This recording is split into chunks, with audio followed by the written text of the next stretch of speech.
Editing in live-action films is much different than editing in animation films.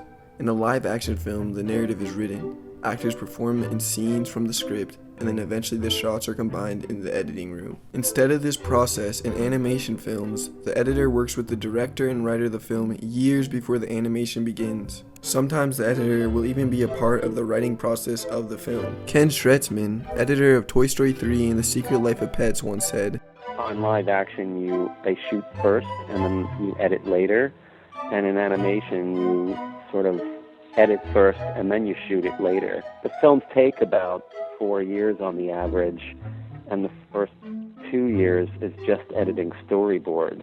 And so what you're basically doing is building the film out of storyboards and making a blueprint for what you're going to do in animation." Yesterday, I was watching the Ghibli animated film Porco Rosso, and I was looking into the people who helped create it. One of the most underrated people who contributed to this film and many other legendary anime films is Takeshi Seiyama. Seiyama is the editor of many famous anime series and films. He has worked with some of the best anime filmmakers ever, like Hayao Miyazaki, Satoshi Kon, and Katsuhiro Otomo. Some of the anime films he was an editor for are Akira, Spirited Away, My Neighbor Totoro, Grave of the Fireflies, Princess Mononoke, Kiki's Delivery Service, Ponyo, Howl's Moving Castle, Castle in the Sky, Whisper of the Heart, Pompoko, Paprika, Tokyo Godfathers, Steam Boy, and many more great films. He was born in Tokyo in 1944 and has had a career as an anime editor for over 47 years, collaborating on some of the most influential anime films ever from Japan. He began as a collaborator of Isao Takahata, editing for a TV series, Heidi, Girl of the Alps, and 3000 Leagues in Search of Mother. He would eventually edit and collaborate on the early films for both Takahata and Miyazaki at Studio Ghibli. Seiyama explained in an interview for the film Steam Boy that editing in animation forces the editor to plan out specific scenes and cuts in advance.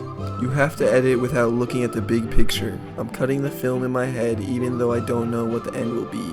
In 1992, Seiyama went independent and founded Seiyama Editing Room, which is a studio specialized in editing anime. Seiyama is a name I never hear mentioned when talking about iconic people who contributed to some of anime's greatest films, and I think he's more than deserving with his resume. In the same interview for the film Steam Boy, he talked about how his work has evolved for all audiences, saying, "Akira was my first directorial work, so I felt nervous, and many things in my workflow felt a little inaccessible. I've gained much experience in the years since, and recently it has become more rounded, and the work has become something that even children can understand. My work has definitely evolved in time." A lot of people only talk about the great directors of their favorite films, but the editors in animated films contribute just as much to the film by collaborating with directors and writers in the writing and storyboarding processes. Seiyama was an integral part to Studio Ghibli and all of the other amazing films mentioned within this video, and I was surprised at how little information about him was on the internet. He is still editing anime TV series and films to this day, and is always practicing his craft. I'm sure as he continues his career, his work will evolve, but we can only see with time what direction it heads towards.